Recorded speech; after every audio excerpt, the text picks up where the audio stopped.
तीन मित्र और ज्ञान का घमंड। बहुत पुरानी बात है। एक गुरुकुल में कुछ छात्र पढ़ा करते थे। उनमें तीन छात्रों घनिष्ठ मित्र थे। वे साथ में ही बैठा करते, खाना साथ में खाते, भिक्षा मांगने भी साथ ही जाया करते थे। उनकी मित्रता काफ़ी घनिष्ठ है, यह बात सब जानते थे। यहाँ तक कि गुरुकुल के शिक्षकों तक को यह बात ज्ञात था।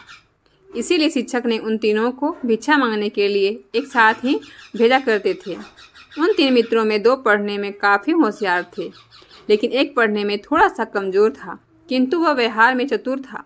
बाकी दो मित्रों के पढ़ने में काफ़ी कार्यकुशल होने के कारण तीसरे को कई बार बाकी छात्र शर्मिंदा किया करते थे, लेकिन वह फिर भी उन्हीं मित्रों के साथ रहा था। धीरे धीरे तीनों मित्रों में से पढ़ने में होशियार दोनों मित्रों को अपने ज्ञान पर काफ़ी घमंड होने लगा। तीसरा मित्र उन्हें समझाता कि अपने ज्ञान पर इतना घमंड ना करो, यह ठीक बात नहीं है।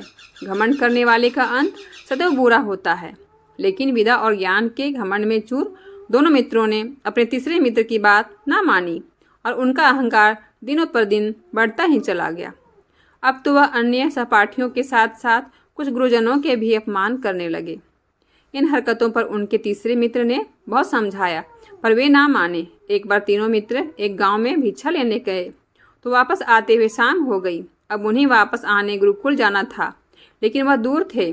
तो उनमें से पहला ज्ञानी मित्र बोला, क्यों ना जंगल में से चले, हम जल्दी पहुंच जाएंगे। और उसी रास्ते से गए जिससे आए थे।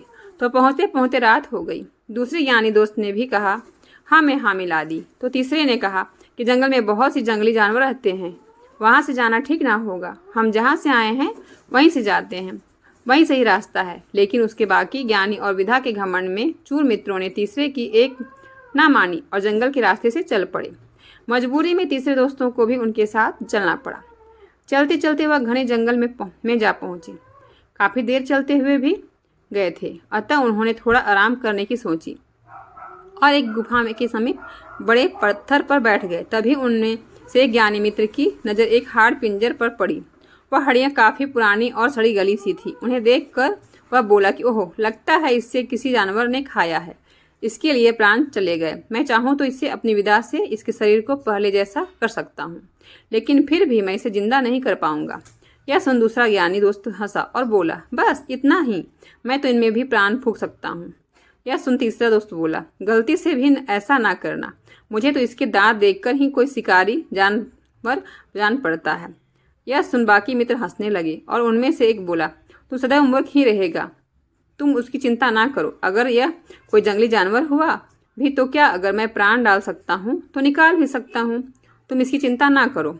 यह सुन तीसरा मित्र बोला कि अगर तुम दोनों ने यह ठान ही लिया है कि इसे जीवित करोगे तो मुझे यहाँ से जाने दो, और तुम इनको जीवित करने का चमत्कार कर पाए कि नहीं, यह मैं गुरुकुल तुम दोनों के पहुँचने के बाद जान पाऊंगा। दोनों ने हाँ में सिर हिलाया और तीसरा दोस्त जल्दी से जिस रास्ते से जंगल में आया था उसी रास्ते दौड़कर जाने लगा।